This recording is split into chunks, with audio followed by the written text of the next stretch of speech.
മേലോട്ട് പൊങ്ങുമല്ലേ ഇന്ന് നിലത്തുനിന്ന് പൊങ്ങുന്ന പോലെ അല്ലേ ബോംബിട്ട പോലെ നമ്മളീ ഗുണ്ടൊക്കെ പൊട്ടിക്കുന്ന പുക പോകുന്ന പോലെയല്ലേ ഇത്. അപ്പൊ ഇത് കാറ്റമേ കാറ്റൊന്നും ഇല്ലല്ലോ. മേലോട്ട് പൊങ്ങുമല്ലേ ഇന്ന് നിലത്തുനിന്ന് പൊങ്ങുന്ന പോലെ അല്ലേ ബോംബിട്ട പോലെ നമ്മളീ ഗുണ്ടൊക്കെ പൊട്ടിക്കുന്ന പുക പോകുന്ന പോലെയല്ലേ ഇത്. അപ്പൊ ഇത് കാറ്റമേ കാറ്റൊന്നും ഇല്ലല്ലോ.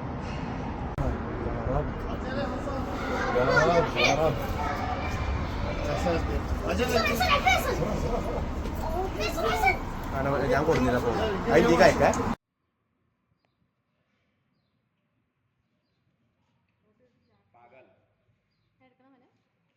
കുഴപ്പമില്ല